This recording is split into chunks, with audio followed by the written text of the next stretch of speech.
So big shooting just went down in Christchurch, New Zealand. Looks like a guy went to two different mosques and ended up killing a combined number of 40 people. And already this is a very political issue. He put out a manifesto, which was very political in nature. But it's hard to determine, at least from glancing at it that I've done, what parts of it are serious and which parts are sort of in jest.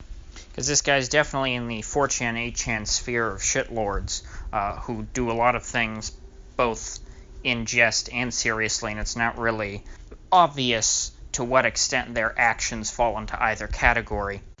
For example, he listed his greatest influence as Candace Owens, who is a black woman, which would be strange considering that the rest of the paper would seem to indicate that he is a white nationalist or white supremacist. But his cover page does have an interesting sort of wheel with a bunch of principles that he is apparently fighting for. I think I've seen it before, so I don't think he necessarily made this, but it lists environmentalism, anti-imperialism, workers' rights, protecting heritage and culture, ethnic autonomy, law and order, addiction-free community, and responsible markets. Those are all directly quoting from his sort of graphic that he put up. So perhaps, if he's not necessarily someone who hates non-whites, but is just sort of going for that ethnic autonomy principle, I guess it would be understandable that he could admire someone who is not white, such as Candace Owens.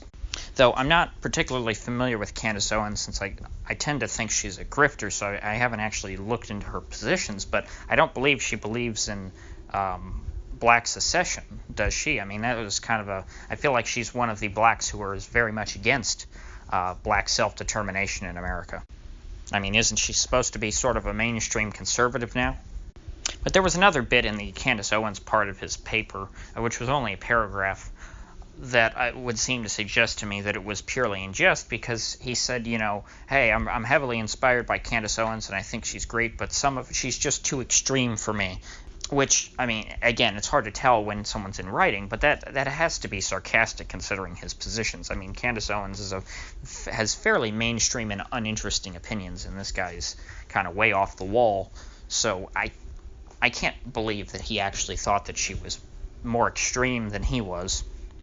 And so the most interesting nugget, though, out of this sort of preamble, because I'm not going to read all 74 pages of a crazy person's manifesto, I'll leave that up to other people. The real nugget here was that he said he hoped that his shooting in New Zealand would spark a U.S. Civil War. And you heard me right. An Australian man shooting people in New Zealand is supposed to spark a civil war in the United States. You just can't make this crap up. So his theory behind this was that if he uses a gun which, to my knowledge, based on the looks of it, looks like something that would be illegal in Australia and New Zealand, if he uses that to kill Muslims in New Zealand, well, then Democrats in the United States are going to go, wow, we have to ban these guns because, look, the guns kill. And this, of course, would lead them to significantly escalate the gun control debate into pretty much banning semi-autos in general, and of course most guns are semi-automatic, so that would essentially be confiscation of most guns in America. All the guns that people really actually use to, defend themselves and things. And so this would set off a spat of civil conflict and resistance in the U.S. and would ultimately lead to a civil war presumably between gun owners and people who support the government. Now, of course, from the Democrats' perspective, there would be significant problems with trying to implement this sort of a policy because a lot of your law enforcement and military types tend to be very pro-Second Amendment, so if they are asked to enforce a law that they see as pretty much being the antithesis to the Second Amendment, they probably will not follow their orders and desert, which means they would be left with a relatively smaller force, and again, you'd get something kind of like the Spanish Civil War, to where you have factions of law enforcement and the military who are rebelling against the government, saying that they are sort of betraying the country, and then folks who remain loyal to the elected officials. And so this is actually a surprisingly competent theory on this guy's part, but where he goes off the wall is that he thinks that this will lead to ethnic balkanization in the U.S., which I don't see how that'd be possible. The Democrats have used ethnic balkanization as an actual political strategy for the last 10 years, and even there I don't think that it's worked that well. We're certainly not to the point to where our politics are polarized based on sort of racial identity groups. You know, essentially there's too much diversity of thought amongst the white people for his plan of sort of the white race ascending in some sort of civil war and forging a white ethno-state without all of those, you know, left-wing brown people. That just wouldn't work because you've got way too many white leftists. What you would need is basically I guess you could say that if you sparked a civil war would lead to the division of America between a left-wing and right-wing factions, again, similar to Spain. But this would not be along racial lines. Sure, the right-wing faction would be more white than the left-wing faction, but I mean, neither side would be homogenous by any means. But then this section of the paper was also quite interesting because he said, well, the reason why he, as an Australian, cares about this is not only because you know he wants to further the white race or whatever nonsense. It's that he wanted to end U.S. imperialism abroad, and so he said if we break up the United States into a bunch of tiny little pieces of ethnically squabbling parties like Yugoslavia, and he specifically used the term balkanization, well then they can't interfere in places like Kosovo. So it's just interesting. This is the first time I think that we've seen a case of blowback from the bombing of Belgrade.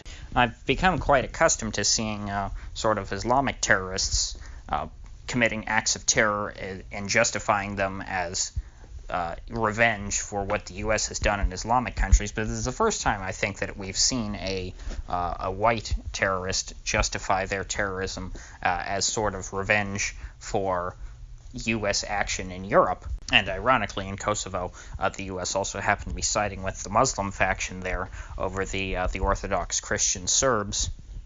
So it shows here that blowback is not just a Muslim problem. That's a universal problem, that when you bomb people, there's going to be upset people from whoever you bombed that are going to want revenge. And so after this shooting, it's kind of interesting. You would think that, you know, anyone who has read his manifesto and said, oh, so he wants Democrats to try and push real strict gun control so that'll create division in the U.S. Okay, so that's easy. Yeah, in order to foil his plan, all we have to do is not talk about gun control in this case and not try and pass anything. Well, Alexandria Ocasio-Cortez, in all her wisdom, decided that her hot take was, after this whole situation, that, see, thoughts and prayers don't work, we need gun control. So AOC went and played right into the terrorists' hands, which is very funny to me. Also tragic, I mean, considering you don't want to sort of fulfill this guy's prophecy and help him with whatever his effort was, because then you're sort of showing that his terrorism was effective. But AOC, being the nitwit that she is, very much played directly into this guy's hands. If you found anything of value in this video, I'd very much appreciate you clicking that like button and subscribing for more content. And I do upload every day, so I'll see you all tomorrow.